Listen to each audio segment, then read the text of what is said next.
What's up, guys? Welcome back to this another episode about flash photography. So this is basically a multi-part video series where we first talk about how to use a manual flash, then about light modifiers in another part, and then about automatic flash or TTL flash in another episode. So in this episode, we'll talk about how to use an external speed light, a manual external speed light to get better images. So let's get started.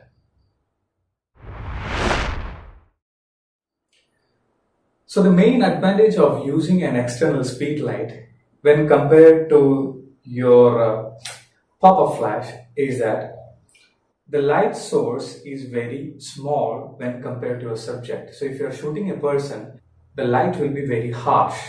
And in this particular flash, even though the light source is very small when compared to the subject, you can tilt and swivel the flash head and you can bounce the light onto walls or ceilings. So instead of having a small light source, the entire wall is going to be a light source.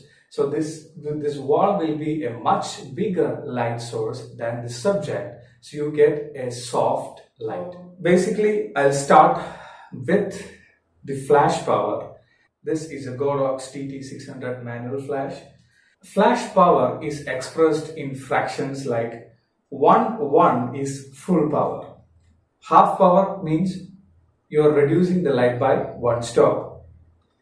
And then 1/4 power, 1/8 power, all the way down to 1/128. That is the lowest power the flash will offer. So let's get right into a shoot. So guys, Mr. Venugopal is going to help us today, being a model for us, and we'll try without flash, with the pop-up flash, and then with the speed light. So I'll start with the manual mode. So if you have any confusion regarding shooting in manual mode, watch my previous video. So first we'll take a shot without the flash.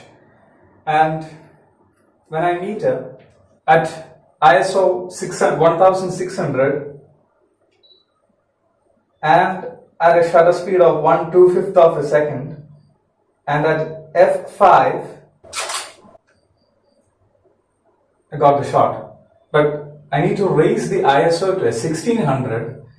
That will result in an image noise popping up because it's a crop sensor camera. Now I'll take the same shot with a pop-up flash.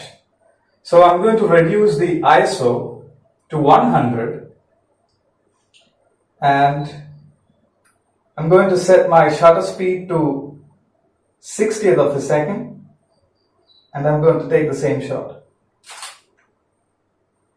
It looks flashy. Now we take a speed light.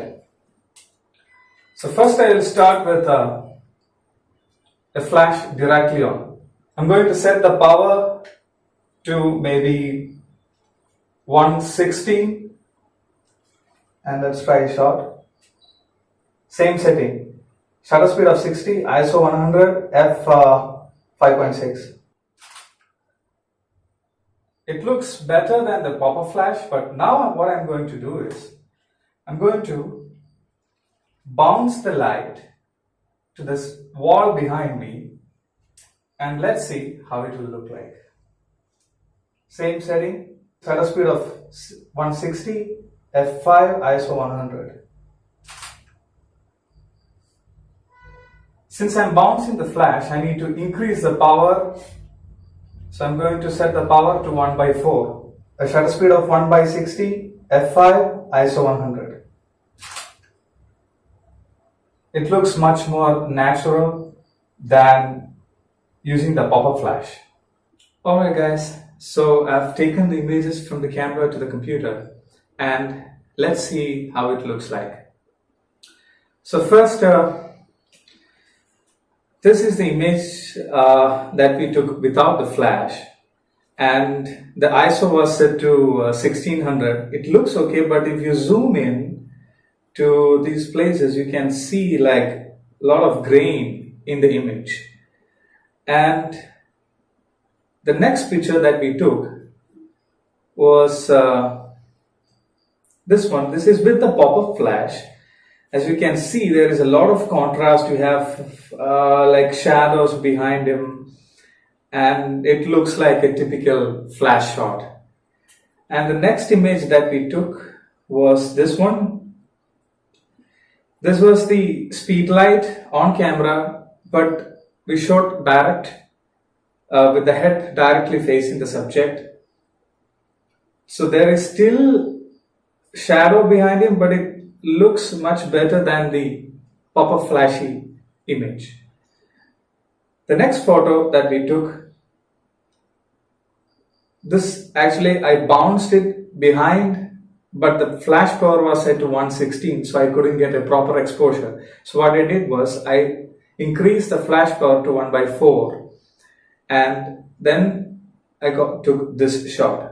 Now you can see it looks much more natural, and the ISO was set to 100, so there is less image noise. The face is evenly exposed and it looks much more natural. So our next part of the video will be about using light modifiers. There are different types of light modifiers. Even with this soft diffuser come bounce card, then we have something called soft box, then we have umbrella, then we have light stand, bracket, etc. So the next video I'll be covering about how to use all these things. And in the third part, I'll be covering about TTL flashes, that is automatic flashes. So stay tuned. If you like this video, please hit the like button, subscribe for more videos like this. See you again.